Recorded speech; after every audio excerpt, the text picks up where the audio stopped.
ಕೃಷ್ಣಂ ವಂದೇ ಮಂಥಪಾಶಧರಂ ದಿವ್ಯಾರ್ಭಕಾಕೃತಿಂ ಶಿಖಾಬಂಧತ್ರಯೋಪೇತಂ ಭೈಷ್ಮೀ ಮಧ್ವಕರಾರ್ಚಿತಂ ಆಪಾದಮೌಲಿಪರ್ಯಂತಂ ಗುರುಣಾಂ ಆಕೃತಿಂ ಸ್ಮರೇತ್ ತೇನ ವಿಘ್ನಾಃ ಪ್ರಣಶ್ಯಂತಿ ಸಿದ್ಧ್ಯಂತಿ ಚ ಮನೋರಥಾಃ. ನಾವು ಜಗತ್ತಿನಲ್ಲಿ ಜಗನ್ನಾಥನ ವಿವಿಧ ರೂಪಗಳ ಅನೇಕ ಮಂದಿರಗಳನ್ನು ನಾವು ನೋಡುತ್ತೇವೆ. ಭಗವಾನ್ ವಿಷ್ಣುವಿನ ಅವತಾರವೇ ಜಗನ್ನಾಥ. ಅವನ ಅನೇಕ ಬಗೆ ಬಗೆಯ ಮೂರ್ತಿಗಳ ಪ್ರಸಿದ್ಧ ದೇವಸ್ಥಾನಗಳನ್ನು ನಾವು ನೋಡುತ್ತೇವೆ. ಎಲ್ಲಿ ಆ ದೇವರ ದೇವಸ್ಥಾನ ನೋಡಿದರೂ ಅಲ್ಲಿ ಲಕ್ಷ್ಮೀನಾರಾಯಣರನ್ನು ನಾವು ನೋಡುತ್ತೇವೆ. ಆದರೆ ಜಗನ್ನಾಥನ ದೇವಸ್ಥಾನ ಮಾತ್ರ ಒಂದು ವಿಶಿಷ್ಟ ದೇವಸ್ಥಾನ. ಆ ದೇವಸ್ಥಾನದಲ್ಲಿ ನೀವು ಪೂರಿ ಜಗನ್ನಾಥ್ಗೆ ಯಾರ್ಯಾರು ಹೋಗಿದ್ದೀರಿ, ದೇವಸ್ಥಾನ ನೋಡ್ರಿ, ಅಲ್ಲಿ ಲಕ್ಷ್ಮೀ ಇಲ್ಲ, ಲಕ್ಷ್ಮೀ ವಿಗ್ರಹ ಇಲ್ಲ. ಅಲ್ಲಿ ಮಧ್ಯದಲ್ಲಿ ತಂಗಿ ಸುಭದ್ರ, ಒಂದು ಕಡೆ ಅಣ್ಣ ಬಲಭದ್ರ, ಇನ್ನೊಂದು ಕಡೆ ಕೃಷ್ಣ. ಕೃಷ್ಣ ಹೇಳ್ತಾನೆ, ನಾನು ಲೋಕಬಂಧು, ಇದು ಫ್ಯಾಮಿಲಿ ಫೋಟೋ ಅಂತ. ನಾನು ಫ್ಯಾಮಿಲಿ, ಅದು ಅಲ್ಲಿ ಹೆಂಡತಿ ಇಲ್ಲ, ಅಲ್ಲಿ ಹೆಂಡತಿಗೆ ಭಗವಂತ ಜಾಗ ಕೊಟ್ಟಿಲ್ಲ. ಹೆಂಡತಿಗೆ ಹೇಳ್ದ, ನೀ ಯಾವಾಗಲೂ ಬರೋದಿದ್ದೇ ಇದೆ. ನನ್ನ ತಂಗಿ ನಮ್ಮ ಅಣ್ಣನ ಫೋಟೋ ಯಾವ ದೇವಸ್ಥಾನದಲ್ಲೂ ಇಲ್ಲ. ಅದಕ್ಕೆ ನಾವು ಮೂರೇ ಜನ ನಿಂತ್ಕೊಂಡು ಒಂದು ಕಡೆ ಪ್ರಸಿದ್ಧರಾಗ್ತೀವಿ ಅಂತ ನಿಂತ ಜಗತ್ತಿನ ಏಕೈಕ ದೇವಸ್ಥಾನ ಅದು ಜಗನ್ನಾಥನ ಮಂದಿರ. ಆ ಜಗನ್ನಾಥನ ಮಂದಿರದಲ್ಲಿ ಜಗನ್ನಾಥ ಈ ಮೂಲಕ ನಮಗೇನು ಹೇಳ್ತಾನೆ ಅಂದರೆ, ನಾನು ಲೋಕ ಬಂಧು, ನಾನು ವಿಶ್ವ ಬಂಧು, ನನ್ನ ಫ್ಯಾಮಿಲಿ ಅಂದರೆ ನೀವೆಲ್ಲ ನನ್ನ ಕುಟುಂಬದವರು. ಮಮೈವಾಂಶೋ ಜೀವಲೋಕೆ ಜೀವಭೂತ ಸನಾತನಃ. ಇಡೀ ಪ್ರಾಣಿ ಪ್ರಪಂಚ ನನ್ನ ಭಕ್ತರು, ನನ್ನ ಕುಟುಂಬದವರು, ನನ್ನ ಮನೆಯವರು ಅಂತ ಹೇಳಿ ಸಾರಿದ ಒಂದು ವಿಶಿಷ್ಟ ರೂಪ ಜಗನ್ನಾಥನ ರೂಪ. ಈ ಜಗನ್ನಾಥನ ದರ್ಶನ ಇಡೀ ಜಗತ್ತಿನಲ್ಲಿಯೇ ಇಂಥ ಒಂದು ದೇವಸ್ಥಾನ ನೀವು ನೋಡ್ಲಿಕ್ಕೆ ಕೂಡ ಸಿಗಲ್ಲ. ವಿಜ್ಞಾನಕ್ಕೆ ವಿರುದ್ಧವಾಗಿ ನಿಂತಂಥದ್ದು. ನೀವು ಪೂರಿ ಕ್ಷೇತ್ರಕ್ಕೆ 5 ಕಿಲೋಮೀಟರ್ ಮುಂಚೆ ಇಳಿದ ತಕ್ಷಣ ಆ ಭಗವಂತನ ಗೋಪುರದ ಮೇಲಿರುವ ಧ್ವಜ ನಮ್ಮನ್ನು ಕರೆಯುತ್ತೆ. ಭಾಗವತದಲ್ಲಿ ದೇವರ ಪಾದದ ಚಿಂತನೆಯನ್ನು ಕಪಿಲ ನಾಮಕ ಪರಮಾತ್ಮ ತನ್ನ ತಾಯಿಗೆ ಹೇಳುವಾಗ, ಸಂಚಿಂತಯದ್ ಭಗವತಶ್ಚರಣಾರವಿಂದಂ ವಜ್ರಾಂಕುಶ ಧ್ವಜ ಸರೋರುಹ ಲಾಂಛನಾಡ್ಯಂ ಉತ್ತುಂಗ ರಕ್ತ ವಿಲಸನ್ನಖ ಚಕ್ರವಾಲ ಜ್ಯೋತ್ಸ್ನಾಭಿರಾಹತ ಮಹದ್ ಹೃದಯಾಂಧಕಾರಂ. ಹೃದಯದ ಒಳಗಿರುವ ಅನಾದಿಯ ಅಜ್ಞಾನದ ಕತ್ತಲೆಯನ್ನು ಕಳ್ಕೊಳ್ಬೇಕು, ಹೃದಯದ ಒಳಗಿರುವ ಭಗವಂತನನ್ನು ಕಾಣಬೇಕು ಅಂತ ಆಸೆ ಇದ್ದವರು ಹೃದಯದ ಒಳಗೆ ನನ್ನ ಪಾದದ ಚಿಂತನೆ ಸ್ಮರಣೆ ಮಾಡಬೇಕು. ಹೃದಯದ ಒಳಗೆ ಅಂದರೆ ಹೃತ್ಪೂರ್ವಕವಾಗಿ, ಮನಪೂರ್ವಕವಾಗಿ ಭಗವಂತನ ಪಾದ ಅಂದರೆ ಪದ, ಪದ ಅಂದರೆ ಹರೇ ರಾಮ ರಾಮ ರಾಮ ಹರೇ ಹರೇ, ಹರೇ ಕೃಷ್ಣ ಕೃಷ್ಣ ಕೃಷ್ಣ ಹರೇ ಹರೇ. ಇದು ಈ ಮಂತ್ರವನ್ನು ಹೃದಯಪೂರ್ವಕವಾಗಿ ಮನಪೂರ್ವಕವಾಗಿ ಚಿಂತನೆ ಮಾಡಬೇಕು. ಇದು ನನ್ನ ಪಾದ ಚಿಂತನೆ. ಆ ನನ್ನ ಪಾದದ ಒಳಗೆ ಕೆಲವು ಚಿಹ್ನೆಗಳಿದೆ ಅಂತಾನೆ. ಯಾವ್ಯಾವುದು ಅಂದರೆ ಧ್ವಜ, ವಜ್ರ, ಅಂಕುಶ. ಅದಲ್ಲಿ ಮೊದಲನೇದೇ ಚಿಹ್ನೆ ಧ್ವಜ. ಧ್ವಜ ಅಂದರೆ ಗೋಪುರದ ಮೇಲೆ ಹಾರುವ ಬಾವುಟ. ಅದರ ಚಿಂತನೆ ಮಾಡಬೇಕಂತೆ. ಏನು ಚಿಂತನೆ ಮಾಡಬೇಕು? ನಿಮಗೆ ಇಳಿದ ತಕ್ಷಣ, ಪುರಿ ಒಳಗೆ ಇಳಿದ ತಕ್ಷಣ ದೇವರು ಕಾಣಲ್ಲ. ದೇವರು ನೋಡಬೇಕಂದ್ರೆ ಒಳಗೆ ಹೋಗಿ ಗರ್ಭಗುಡಿಲಿ ನಿಂತು ತುಂಬ ಒದ್ದಾಡಿದಾಗ ದೇವರ ದರ್ಶನ. ದೇವರ ದರ್ಶನ ಮೊದಲು ಎಲ್ಲಿ ಮಾಡಬೇಕು ಅಂದರೆ ಗೋಪುರದ ಮೇಲಿರುವ ಧ್ವಜದಲ್ಲಿ ದೇವರ ದರ್ಶನ ಮಾಡಬೇಕಂತೆ. ನಿಮಗೆ ನೋಡಿ, ಗಾಳಿ ಯಾವ ಕಡೆ ಬೀಸ್ತಾ ಇರುತ್ತೆ ಆ ಧ್ವಜ ಆ ಕಡೆ ಬೀಸಲ್ಲ, ವಿರುದ್ಧ ದಿಕ್ಕಲ್ಲಿ ಬೀಸುತ್ತೆ, ಆಪೋಸಿಟ್ ಡೈರೆಕ್ಷನ್ನಲ್ಲಿ ಬೀಸುತ್ತೆ. ಅದು ನಮಗೇನು ಹೇಳ್ತಾ ಇದೆ? ಈ ಜಗತ್ತೆಲ್ಲ ಭಗವಂತನನ್ನು ಮರೆತು ಹೋಗ್ತಾ ಇದೆ. ಆದರೆ ನನ್ನ ಹತ್ರ ಬಂದವರಿಗೆ ನಾನು ವಿರುದ್ಧ ದಿಕ್ಕು, ಜಗತ್ತಿಗೆ ವಿರುದ್ಧವಾಗಿ ಅಂದರೆ ಜಗನ್ನಾಥನ ಕಡೆಗೆ ತಿರುಗುವ ಹಾಗೆ ಮಾಡ್ತೇನೆ ಅಂತ ತೋರಿಸಿಕೊಟ್ಟದ್ದು ಆ ಮೇಲಿರುವಂತಹ ಆ ಬಾವುಟ.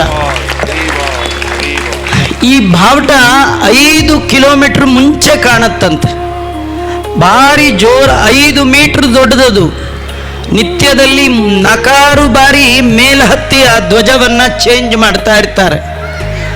ಅದು ಬೀಸತ್ತೆ. ಅದು ಬೀಸ್ತಾ ಇರುವಾಗ ನಾವು ನೋಡಬಹುದು ದೂರದಿಂದ. ನಮ್ಮ ಸಂಸ್ಕೃತದಲ್ಲಿ ಧ್ವಜ ಶಬ್ದದ ಎಟಿಮಾಲಜಿ ಧ್ವಜ ಗಮನೆ, ಅದರ ಧಾತು. ಗಮನ ಅಂದರೆ ನಿಮ್ಮದು ಕಾನ್ಸಂಟ್ರೇಷನ್ ಆ ಕಡೆ ಈ ಕಡೆ ಹೋಗಬಾರ್ದು.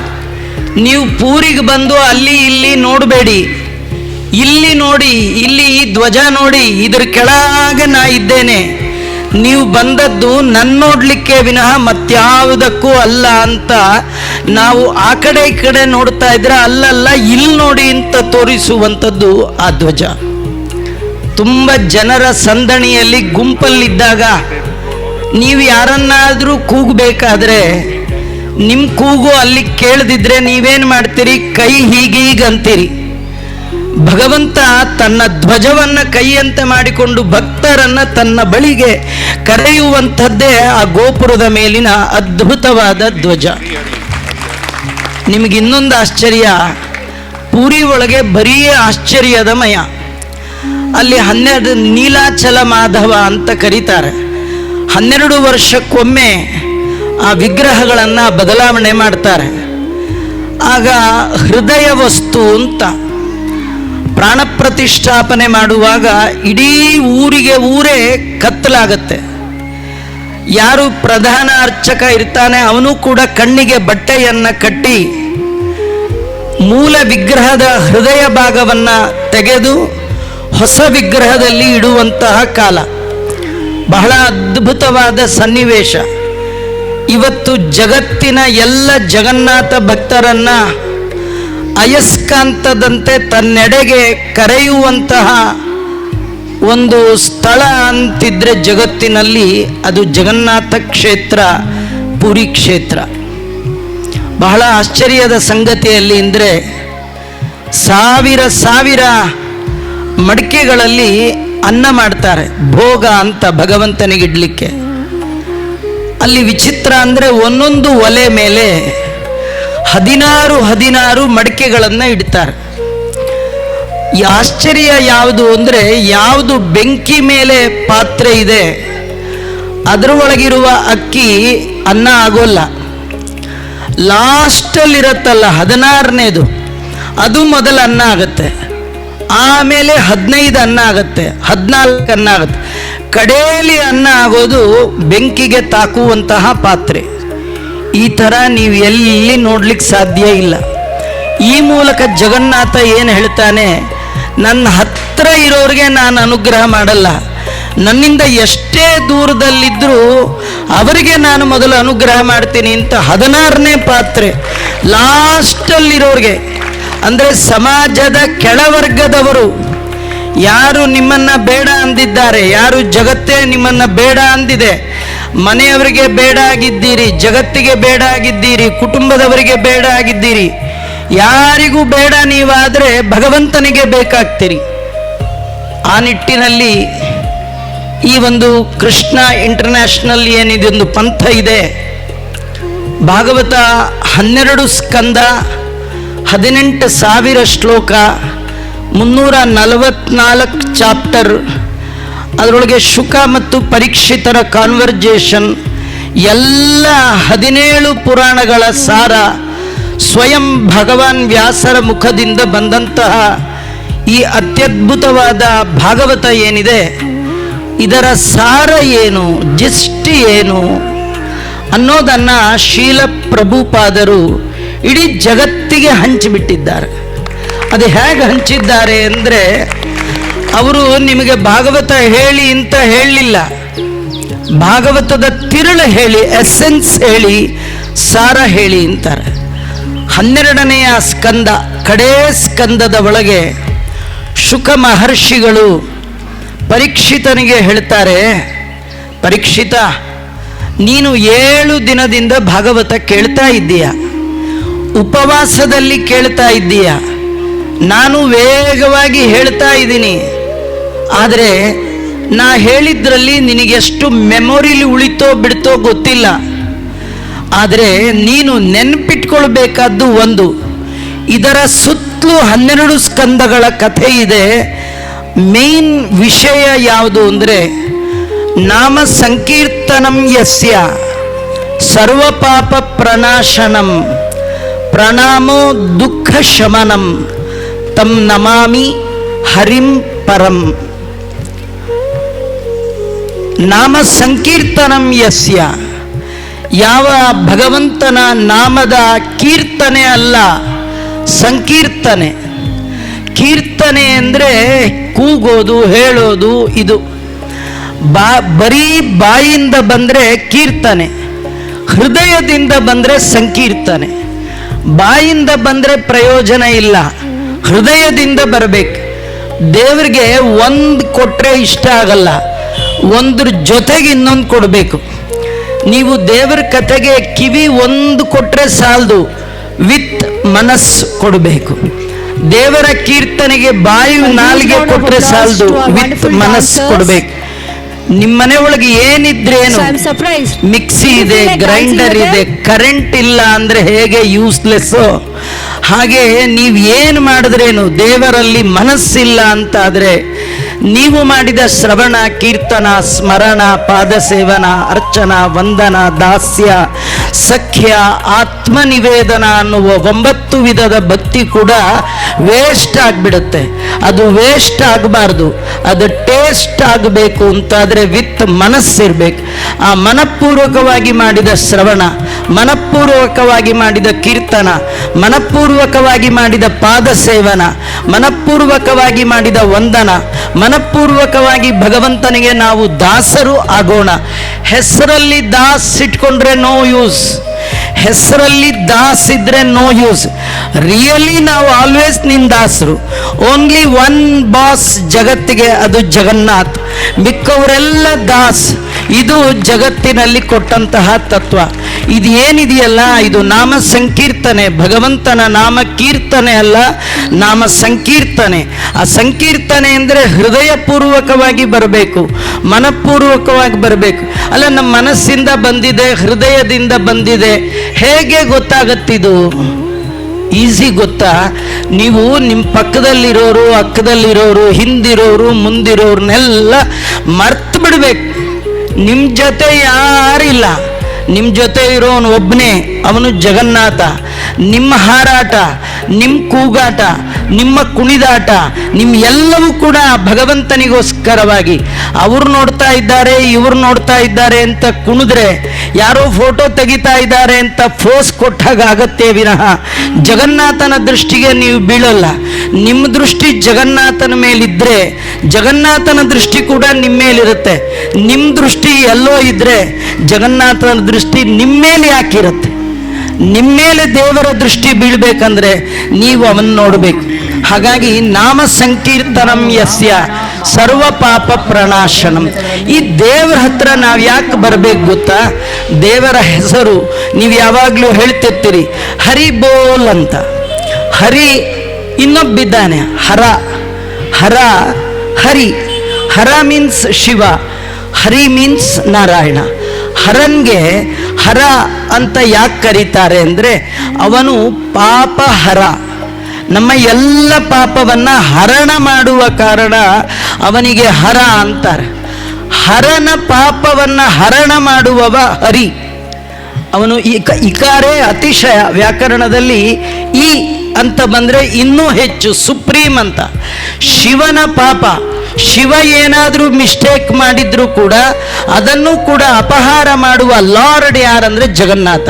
ಅದಕ್ಕೆ ಅವನ ಸಂಕೀರ್ತನೆ, ಹರಿ ಸಂಕೀರ್ತನೆ, ನಾಮ ಸಂಕೀರ್ತನಂ ಯಸ್ಯ ಸರ್ವ ಪಾಪ ಪ್ರಣಾಶನಂ. ಈ ದೇವರ ಬಳಿ ಯಾಕೆ ಬರಬೇಕು ಅಂದರೆ ಹರಿ ಶಬ್ದವನ್ನು, ಕೃಷ್ಣನ ನಾಮ ಮಂತ್ರವನ್ನು ಜಪ ಮಾಡೋದ್ರಿಂದ ಎಲ್ಲ ಪಾಪ ಪರಿಹಾರ ಆಗುತ್ತೆ. ಪಾಪ ಒಂದು ಕ್ಯಾಸ್ಟ್ನವ್ರು ಮಾಡೋದಲ್ಲ. ಈ ಭಾಗವತ ಒಂದೇ ಜಾತಿ ಜನಾಂಗಕ್ಕಲ್ಲ, 2 ಕಾಲು 1 ತಲೆ ಇರೋ ಎಲ್ಲ ಮನುಷ್ಯರಿಗೆ ಭಾಗವತ ಸಬ್ಜೆಕ್ಟ್. ಅದನ್ನು ಎಲ್ಲರೂ ಅರ್ಥ ಮಾಡ್ಕೊಳ್ಬೇಕು. ವಿಶ್ವಕ್ಕೆ ಇದು ಒಂದು ಸಬ್ಜೆಕ್ಟ್ ಅಂತ ಮೊಟ್ಟ ಮೊದಲ ಬಾರಿಗೆ ಪರಿಚಯ ಮಾಡಿಕೊಟ್ಟ ಮಹಾನುಭಾವರು ನಮ್ಮ ಶೀಲ ಪ್ರಭುಪಾದರು. ಅದನ್ನು ನಾನು ಹೇಳಲಿಕ್ಕೆ ಬಂದದ್ದು. ಅಂತಹ ಶೀಲ ಪ್ರಭುಪಾದರು ನಾಮ ಸಂಕೀರ್ತನೆಗೆ ಜಗತ್ತಿನ ಎಲ್ಲ ಜನಾಂಗ ಅಧಿಕಾರಿ, ರೈಟ್ ಪರ್ಸನ್ ಅಂತ ತಿಳಿಸ್ಲಿಕ್ಕೋಸ್ಕರವಾಗಿ ಎಲ್ಲರೂ, ವಿಶ್ವ ಕುಟುಂಬಿಗಳೆಲ್ಲರೂ ಕೂಡ ಆ ಭಗವಂತನ ನಾಮ ಸಂಕೀರ್ತನೆ ಮಾಡಲಿ ಅಂತ ನಾನು ಮತ್ತೆ ಉಪನ್ಯಾಸ ಮಾಡೋಲ್ಲ. ಕಡೆ ವರ್ಡ್ ಹೇಳಿ ನಾನು ಉಪರಸ್ತೇನೆ, ನಿಲ್ಲಿಸ್ತೇನೆ. ಈ ದೇವ್ರದ್ದು ಈಗ ರಥ ಹೊರಡತ್ತೆ. ನಮ್ಮಲ್ಲಿ ಏನಂದರೆ ರಥಸ್ಥಂ ಕೇಶವಂ ದೃಷ್ಟ್ವ ಪುನರ್ಜನ್ಮ ನ ವಿದ್ಯತೆ. ರಥದಲ್ಲಿರುವ ದೇವರನ್ನ ಕಂಡ್ರೆ ಮತ್ತೆ ಹುಟ್ಟೇ ಇಲ್ಲಂತೆ. ಅಂದರೆ ಇಲ್ಲಿ ನೋಡ್ಬಿಟ್ಟಿದೀವಿ ಮತ್ತು ಹುಟ್ಟಿಲ್ಲ ಅಂದ್ಕೋಬೇಡಿ. ಈ ರಥಕ್ಕಿಂತಲೂ ಒಂದು ಒಳ್ಳೆ ರಥ ನಮ್ಮ ಹತ್ರ ಇದೆ. ಈ ರಥ ಕಟ್ಟಿಗೆ ರಥವೋ ಇನ್ಯಾವುದೋ ಕಾರೋ ಏನೋ ಯಾಂತ್ರಿಕ ರಥ. ನಮ್ಮ ಹತ್ರ ಇರುವಂತಹ ರಥ ಉತ್ತಮೋತ್ತಮವಾದ ರಥ, ಅತ್ಯಂತ ಪವಿತ್ರವಾದ ರಥ, ದೇವರು ಕೊಟ್ಟ ರಥ, ದೇವರು ಜೀವರಿಗೆ ಕೊಟ್ಟಂತ ಉತ್ತಮ ರಥ. ಈ ಬಾಡಿಯೇ ದೇವರ ರಥ. ಈ ಹೃದಯದ ಒಳಗೆ ಜಗನ್ನಾಥನ ಪ್ರತಿಷ್ಠೆ ಮಾಡಿಕೊಳ್ಬೇಕು. ಅಂತರಂಗದಲ್ಲಿ ಹರಿಯ ಕಾಣದವ ಹುಟ್ಟು ಕುರುಡನು. ನೀವು ನೋಡಬೇಕಾದ್ದು ಹೊರಗಲ್ಲ, ಒಳಗೆ. ಹಾಗಾದರೆ ರಥಯಾತ್ರೆ ಅಲ್ಲಿ ಮಾತ್ರ ಅಲ್ಲ, ದಿನಾಗಲೂ ನೀವು ನಡೆಯುವಾಗ, ಓಡಾಡುವಾಗ ಹೃದಯದ ಒಳಗೆ ಭಗವಂತನ ಚಿಂತನೆ ಮಾಡ್ತಾ ನಡೆದರೆ, ಕೂತ್ರೆ, ಏನು ಮಾಡಿದ್ರೂ ಅದು ಭಗವಂತನ ಯಾತ್ರೆ, ಅದು ಭಗವಂತನ ರಥಯಾತ್ರೆ. ಅಂಥ ರಥಯಾತ್ರೆಗೆ ಕೃಷ್ಣ ಬಂಧುಗಳು, ಕೃಷ್ಣ ಪ್ರೇಮಿಗಳು ನೀವೆಲ್ಲ ಇಲ್ಲಿ ಸೇರಿರೋದು ನೋಡಿ ನಿಮ್ಮ ಮುಂದೆ ನಾನು ಎಷ್ಟು ಸಣ್ಣವ, ಎಷ್ಟು ಚಿಕ್ಕವ ಅನ್ನೋದು ನನಗೆ ಅರಿವಾಗ್ತಾ ಇದೆ. ಇಂತಹ ರಥಯಾತ್ರೆಯಲ್ಲಿ ಭಾಗವಹಿಸಲಿಕ್ಕೆ ಅವಕಾಶ ಮಾಡಿಕೊಂಡಂಥ ವೇದಿಕೆಯಲ್ಲಿ ವಿರಾಜಮಾನರಾದಂಥ ಎಲ್ಲ ಹಿರಿಯರಿಗೆ ವಂದಿಸ್ತಾ, ಕೃಷ್ಣ ಪ್ರೇಮಿಗಳಿಗೆ ಅಭಿನಂದಿಸ್ತಾ ನನ್ನ 2 ಮಾತನ್ನು ಮುಗಿಸ್ತೇನೆ. ಶ್ರೀಕೃಷ್ಣ ಅರ್ಪಣಮಸ್ತು. ಹರೇ ಕೃಷ್ಣ. ಪೂಜ್ಯರಾದಂತಹ ಬ್ರಹ್ಮಣ್ಯಾಚಾರ್ಯ ಪ್ರಭುಗಳು ಬಹಳ ಚೆನ್ನಾಗಿ ನಾವು ಈ ರಥಯಾತ್ರೆಯನ್ನು ಯಾವ ರೀತಿ ನಡೆಸಬೇಕು ಮತ್ತು ಹೃದಯದಲ್ಲಿ ಯಾವ ರೀತಿ ಭಗವಂತನ ನಾವು ತುಂಬಿಕೊಂಡು ಆ ಮೂಲಕ ರಥೋತ್ಸವವನ್ನು ನಿತ್ಯೋತ್ಸವವಾಗಿ ಆಚರಣೆ ಮಾಡಬೇಕು ಅಂತ ಅವರು ಹೇಳಿಕೊಟ್ಟಿದ್ದಾರೆ. ಜೋರಾಗಿ ಹರೇ ಕೃಷ್ಣ ಮಹಾಮಂತ್ರ ಹೇಳೋದ್ರ ಮುಖಾಂತರ ಅವ್ರಿಗೆ ಕೃತಜ್ಞತೆಗಳನ್ನು ಅರ್ಪಣೆ ಮಾಡೋಣ. ಹರೇ ಕೃಷ್ಣ ಕೃಷ್ಣ ಕೃಷ್ಣ ಹರೇ ಹರೇ, ಹರೇ ರಾಮ ರಾಮ ರಾಮ ಹರೇ ಹರೇ.